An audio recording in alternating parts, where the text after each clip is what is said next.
Hello दोस्तों, नमस्ते।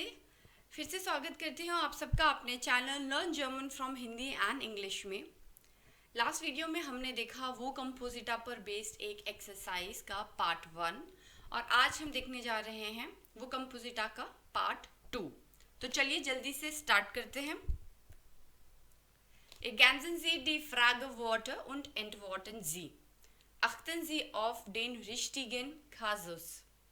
तो सबसे पहले है प्लस गेहन। प्लस गेहन का मतलब होता है अबाउट और ये हमारा एक्यूजेटिव केस होता है।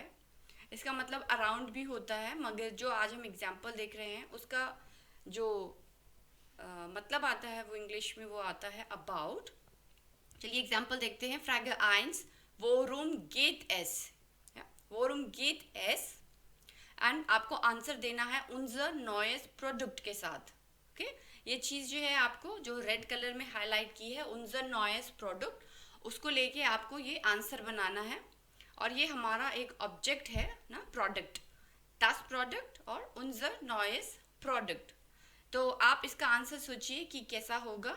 इसका आंसर कैसे होगा इसका हिंट मैं आपको दे देती हूँ। Es geht पुंक्ट पुंक्ट पुंक्ट है। थोड़ा सा आप सोचिए कि इसमें कैसे चेंजेस होंगे और क्या unser neues प्रोडक्ट सही आंसर है या नॉय जो हमारा यहाँ पे एडजेक्टिव है उसके साथ की एंडिंग, जो एंड की एंडिंग्स हैं एस की, क्या वो डिक्लाइन होंगी और चेंज हो जाएंगी, नोये होगी या नोयन होगी या नोयम होगी, है ना। लास्ट टाइम हमने काफ़ी डिटेल में इसे समझा था। आप थोड़ी देर वीडियो पॉज करके इसका आंसर फाइंड आउट करने की कोशिश कीजिए।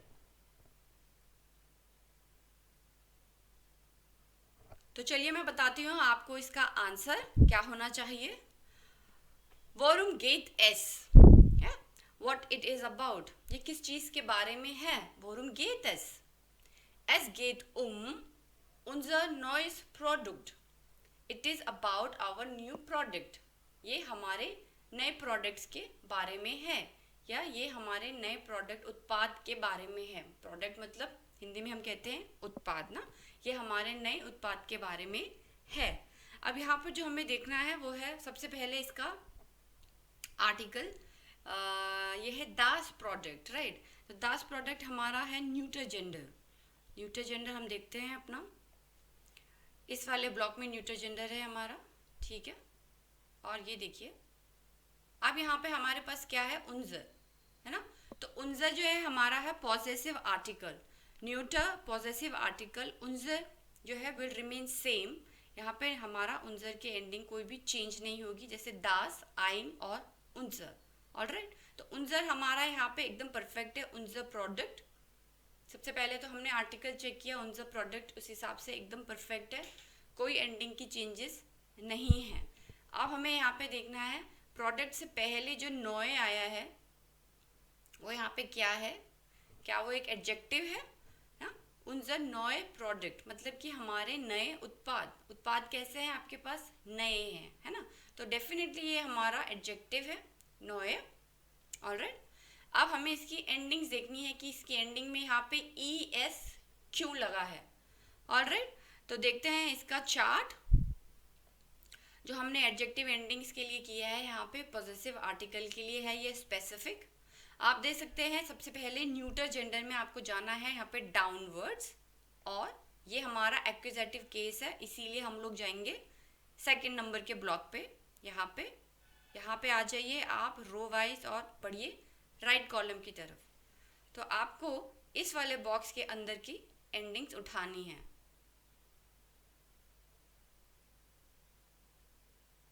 ठीक है, तो यहाँ पे आप देख सकते हैं एग्जाम्पल में है माइन क्लाइनेस किंड, माइन क्लाइनेस किंड, है ना।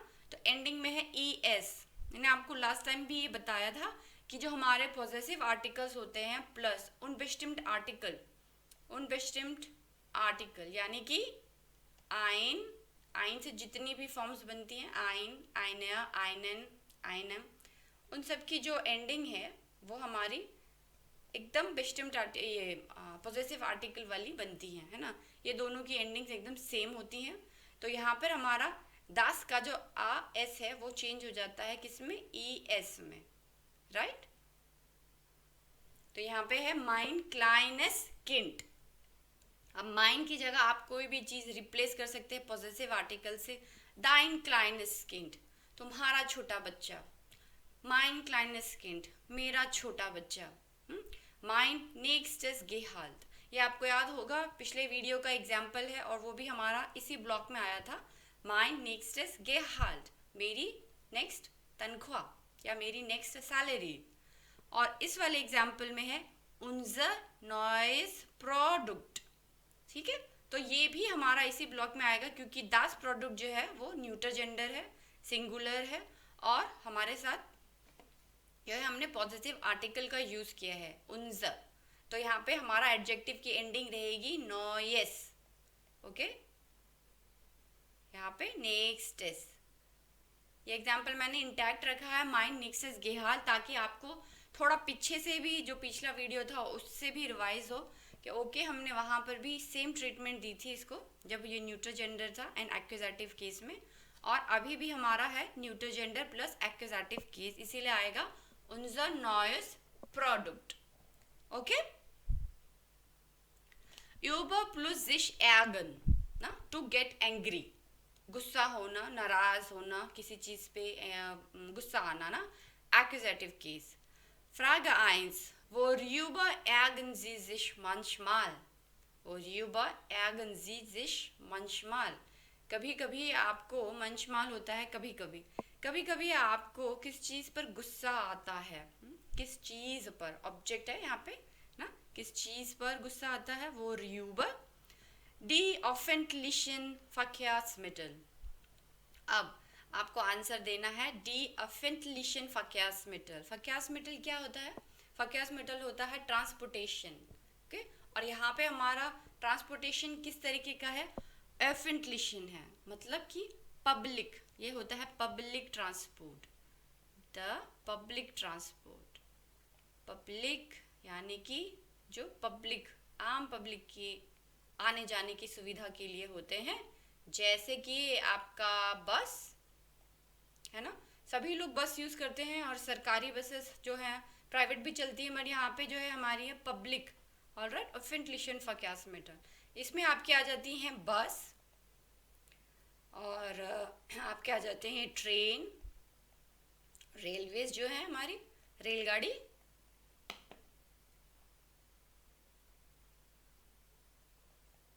ट्रेन। ओके, तो हम पब्लिक ट्रांसपोर्ट को कहते हैं डी अफेंटलिशन फक्यासमिटल। तो अब आप क्वेश्चन से समझ रहे होंगे कि आपको कभी कभी किस चीज़ पर गुस्सा आता है। मुझे कभी कभी गुस्सा आता है पब्लिक ट्रांसपोर्टेशन पर। क्यों? बस नहीं आती हैं टाइम से, है ना, लेट करवा देती हैं, और ट्रेन मेंटेनेंस नहीं अच्छी है, ये ट्रेन लेट हो जाती हैं, तो कई बार हम लोगों को इस चीज़ पर गुस्सा आता है। ओके, तो आपको अब इसका जवाब देना है क्योंकि आपसे पूछा गया worüber ärgern Sie sich, तो आप आंसर इसको बनाएंगे इश के साथ। इश ärgere mich manchmal punkt punkt punkt, मुझे कभी कभी गुस्सा आता है ऑफेंटलिशन फक्यासमिटल के ऊपर। पर आपको अब यहाँ पे आंसर में ये समझना है कि डी ऑफेंटलिशन फक्यासमिटल एज इट इज रहेगा या इसमें कोई चेंजेस होंगे। तो इसके लिए आपको सबसे पहले तो फक्यासमिटल का आर्टिकल क्या है वो पता होना चाहिए। अगर आपको नहीं पता तो प्लीज़ थोड़ी देर वीडियो को पॉज कीजिए, गूगल कर लीजिए और इस क्वेश्चन का जवाब देने की कोशिश कीजिए।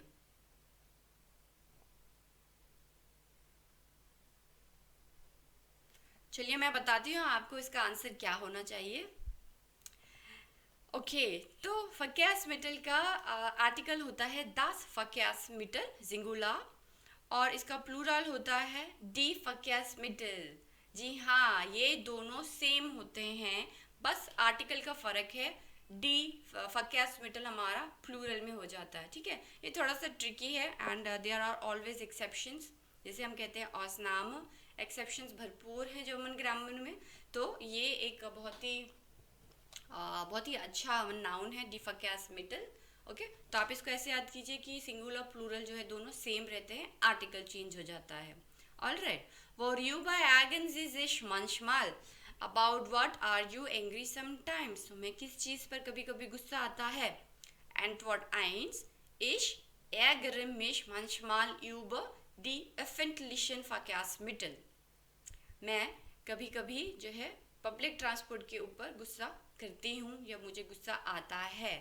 अब हमें समझना है डी फकैसमिटल। पहले तो डी फकैसमिटल यूज हुआ है आंसर में, ये इंडिकेट करता है कि ये हमारा प्लूरल है ना, क्योंकि अगर सिंगुलर होता तो यहाँ पे दास यूज होता, इसीलिए ये हमारा प्लूरल है।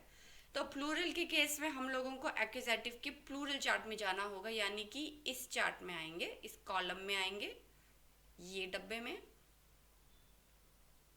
ठीक है। और ये हमारा डी है, इसका मतलब कि द बेस्टिम्ड आर्टिकल यूज हुआ है, तो आपका आएगा नंबर 1। और ये हमारा डी ही रहता है ना, कोई आर्टिकल चेंज नहीं है, डी, इसीलिए यहाँ पे डी फकैसमिटल इज परफेक्टली फाइन, इसमें आपको कोई चेंज नहीं करना है। फिर आप आ जाते हैं फकैसमिटल से पहले जो वर्ड लगा हुआ है अफेंटलिश। अफेंटलिश का मतलब होता है पब्लिक, और ये एक एडजेक्टिव है कि हमारा जो ट्रांसपोर्टेशन है वो किस तरीके का है, पब्लिक है, वो प्राइवेट नहीं है। ओके, तो ये हमारा एडजेक्टिव होगा अफेंटलिश। अब इसकी एंडिंग्स हमको पकड़नी है कि इसकी एंडिंग en आएगी या ये चेंज होगी, राइट। तो अब हमने देखा था लास्ट वीक कि पहले मैं यहाँ पे चार्ट खोल देती हूँ, ओके। और हमने देखा था लास्ट टाइम कि जितने भी प्लूरल होंगे उसकी एंडिंग्स en आएंगी, राइट। रिमेंबर, आप सबको याद है ये चीज़, जितने भी येलो बैकग्राउंड है ये प्लूरल पूरा का पूरा, ये पार्ट, ये जितना भी येलो पार्ट है उसकी एंडिंग्स क्या है, en है ना। तो मैंने आपको ये टिप के तौर पे दिया था कि आपको इतना दिमाग नहीं लगाना है, जब भी प्लूरल आएगा, कोई केस हो, कोई भी केस हो, प्लूरल आपका हमेशा एडजेक्टिव की एंडिंग en रहेगी, ठीक है। अब ये एक्यूजेटिव केस है, इससे कोई फर्क नहीं पड़ता कौन सा केस है, देखिए सारे केस में ही en है, चारों के चारों प्लूरल में, इसलिए आपको अपना एक्यूजेटिव केस जाना है, नहीं भी जाएंगे कोई फर्क नहीं पड़ता क्योंकि en ही एंडिंग आएगी। तो यहाँ पे फिर भी आपको पता होना चाहिए एटलीस्ट कि कहाँ जाना है, एक्यूजेटिव में जाना है, प्लूरल डाउनवर्ड्स आएंगे और एक्यूजेटिव जो है रो वाइज आएंगे, तो इस पर्टिकुलर डब्बे में आपको ये आंसर मिलेगा, ठीक है। डी आल्टन मैनर एग्जाम्पल है, डी आल्टन मैनर और डी अफेंटलिशन फकैसमिटल, ओके। डी पब्लिक ट्रांसपोर्ट, यहाँ पे एंडिंग देखिए en है हमने, है ना। इसका जो ओरिजिनल फॉर्म है वो है ओफेंटलिश, यहाँ पे आप देख सकते हैं ओफेंटलिश, और इसके साथ एंड में जुड़ जाएगा en, öffentlichen, alright, perfect. Now Nummer 3, über plus sich beschweren, sich beschweren मतलब कि कंप्लेन करना, accusative case. Worüber hat sich der Kunde beschwert? Worüber hat sich der Kunde beschwert? कुंड मीन्स होता है कस्टमर, कि कस्टमर को किस चीज़ के ऊपर, कस्टमर ने किस चीज़ के ऊपर कंप्लेन की। कंप्लेन कब करता है इंसान, जब उसे गुस्सा आता है ना। तो आपको यहाँ पे आंसर देना है डी प्राइज के साथ, यानी कि जो आपका कस्टमर है उसको गुस्सा आया या कंप्लेन की उसने प्राइजेस के बारे में। हो सकता है प्राइजेस बहुत ज़्यादा fake prices in the sense, जैसे 10 रुपये किलो आलू 100 रुपये किलो मिल रहा है, तो कस्टमर जो है भड़क गया, उसने कंप्लेन कर दी उसके बारे में, okay. Worüber hat sich der Kunde beschwert? Antwort: Der Kunde hat sich beschwert über ...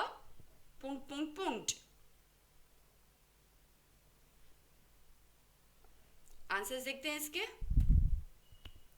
Der Kunde hat sich über die Preise beschwert. Die Preise.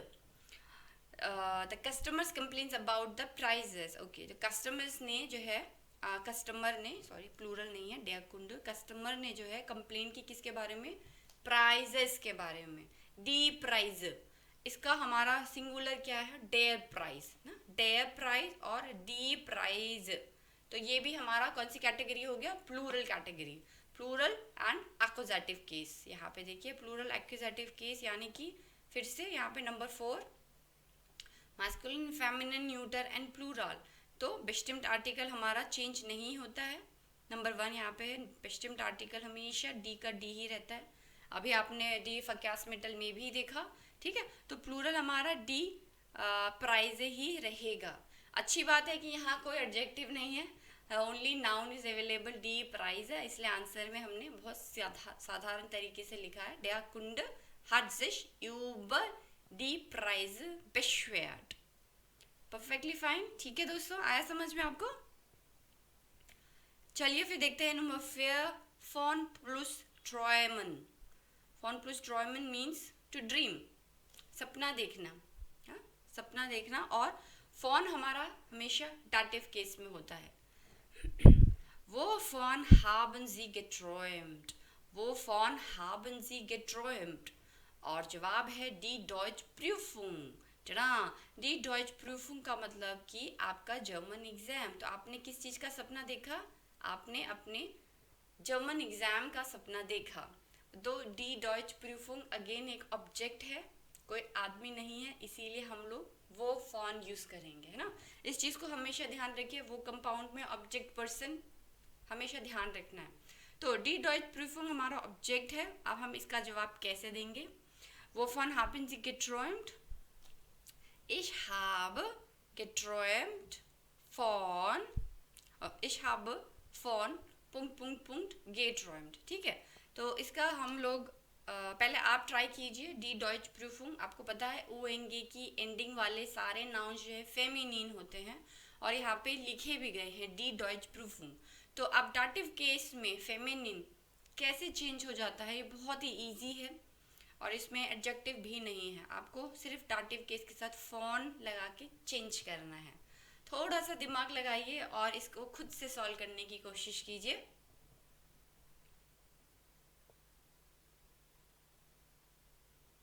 चलिए इसके आंसर्स देखते हैं।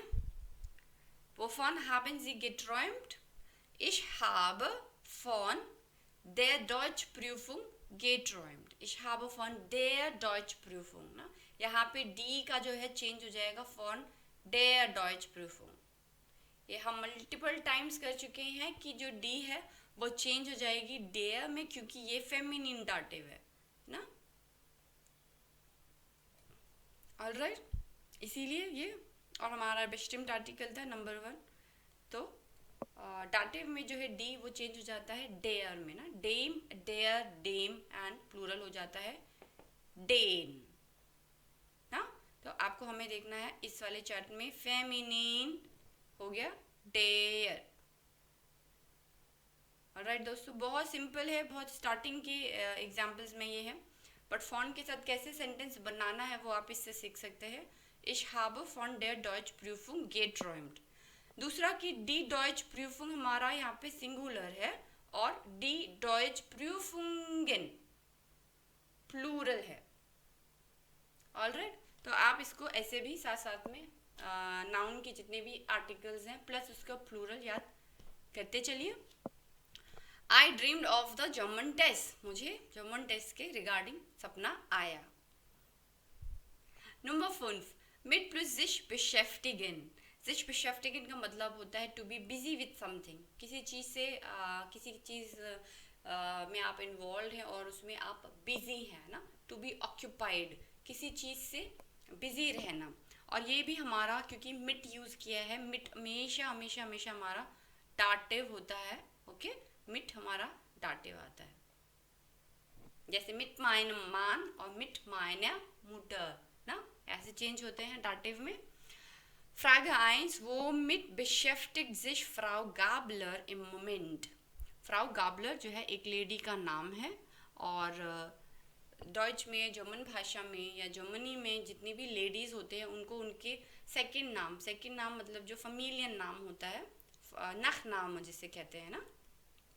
फॉर एग्जाम्पल अगर मैं कहूँ सुमित शर्मा, सॉरी, अच्छा एक लेडी का नाम ले लेते हैं, जैसे रेखा शर्मा, ठीक है, तो आप उसको फ्राउ रेखा ना कह के आप कहेंगे फ्राउ शर्मा, राइट। तो इसी तरीके से यहाँ पे है फ्राउ गाबलर। आप ये मत सोचिएगा कि गाबलर क्या है, फ्राउ जो है वो एक लेडी है ना, फ्राउ गाबलर। ओके, तो यहाँ पे क्वेश्चन पूछा है womit beschäftigt sich Frau Gabler im Moment। im Moment का मतलब होता है अभी, अभी जो फ्राउ गाबलर है वो किसी चीज़ में बिजी हैं, वो क्या चीज़ है वो जिसमें वो बिजी हैं? इसका आंसर है das neue कंप्यूटर प्रोग्राम। ओ, computer program, das neue computer program, उन्होंने कंप्यूटर में कोई नया प्रोग्राम डाला है जिसमें वो बिजी हैं। और कंप्यूटर प्रोग्राम हमारा अगेन एक ऑब्जेक्ट है ना, इसीलिए क्वेश्चन बना है वो मिट। पर्सन होती तो कहते मिटवेम, राइट, यहाँ पे हो जाता हमारा मिटवेम, बट अभी हमारा वो क्वेश्चन अवेलेबल नहीं है। क्वेश्चन है वो मिट beschäftigt sich Frau Gabler im Moment। तो आप आंसर बनाएंगे im Moment Frau Gabler hat sich mit पुंट पुंट पुंट और लास्ट में आएगा beschäftigt, राइट। तो इसका आंसर आप ढूंढने की कोशिश कीजिए अपने से एक बारी, अगेन नाउन पहचान कर, और उसके बीच में यहाँ पे जो हमारा नॉय है, ये आपको पता है नॉय हमारा यहाँ पे फिर एडजेक्टिव यूज हुआ है। क्या नॉय के साथ ई की एंडिंग सही है या ये चेंज होगी? ठीक है, आप प्रीवियसली आपने जो अपने चार्ट्स रखे होंगे उसमें आप सर्च कर सकते हैं। चलिए,